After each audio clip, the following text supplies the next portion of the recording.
탄핵 심판은 결국 여론과 민심의 영향을 받는다. 8년 전 박근혜 탄핵 심판 결과는 파면하자는 사람이 5명이었고 기각하자는 사람이 3명이어가지고 5대3 구도가 계속 이어졌다면 박근혜 대통령은 파면 안 됐을 것이다, 이 소리입니다. 자, 그런데 왜 5대3이었던 헌법재판관들의 의견이 8대0으로 기울어졌느냐.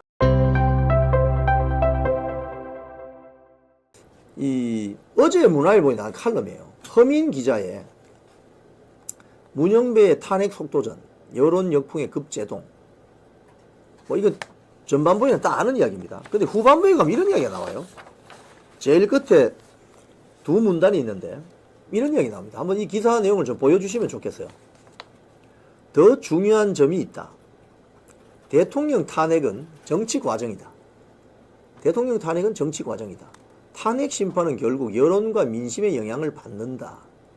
8년 전 헌재의 박근혜 탄핵 심판 결과는 8대0으로 박근혜 대통령이 탄핵됐죠.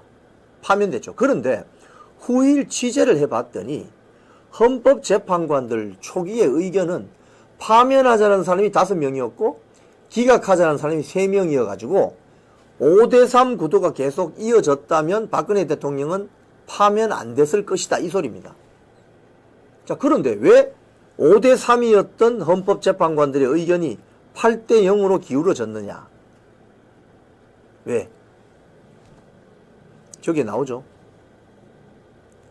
80%를 넘어서는 탄핵 찬성 여론, 광화문 촛불 집회, 이를 2002년 월드컵 응원하는 것처럼 릴레이 중계방송했던 KBS, MBC, SBS, YTN, JTBC, 그런 여론전, 연인원 수백만 명을 동원했던 광장의 함성에 질려서 나머지 탄핵하면 안 된다고 의견을 가지고 있었던 나머지 3명의 헌법재판관들이 현실과 타협한 것이다.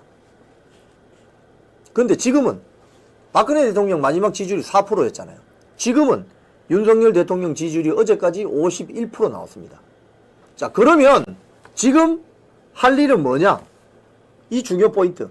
지금도 이 허민 기자의 말은 이겁니다. 윤석열 대통령 탄핵 심판과 관련한 재판관들의 의견은 정황들이 어떤 정황이 나온다? 5명은 파면시키자, 3명은 안 된다 하는 정황들이 있다는 거예요. 지금 합치면 8명이죠. 그래서 마흔여기를 데리고 오면 저 파면시키자고 하는 5가 6이 되는 겁니다. 자, 그러면 지금 대한민국 헌법과 윤석열 대통령을 지키고자 하는 애국 국민들이 할 일은 뭐냐? 바로 아스팔트에 나와서 여론전을 해야 된다. 8년 전 광화문 광장을 좌파 촛불 집회 세력들이 장악했다면 지금은 광화문을 애국 국민들이 매주 토요일마다 나와서 메우고 있다. 갈수록 숫자가 늘어난다. 그러니 윤석열 대통령 지지율도 동반 상승한다. 51%를 뚫었다.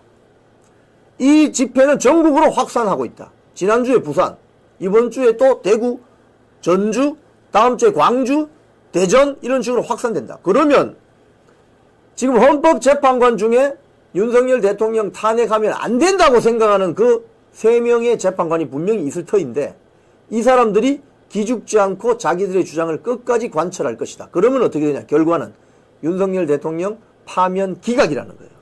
탄핵 기각이라는 거예요. 그러면 윤석열 대통령 시퍼렇게 살아 돌아온다, 이 소리입니다. 자, 이번 주 주말이 다가오고 있습니다. 저도 이번 주 주말 광장에 나갈 생각입니다. 이 방송 보시는 시청자 여러분, 몸이 아주 불편하시거나 그렇지 않은 분들은 집회에 나오셔야 됩니다. 나오셔서 대한민국 헌법과 대한민국 헌정체제와 대한민국 자유민주주의 공화국을 지킬 수 있도록 소리쳐 주시기 바랍니다. 아투TV도 같이 동행합니다.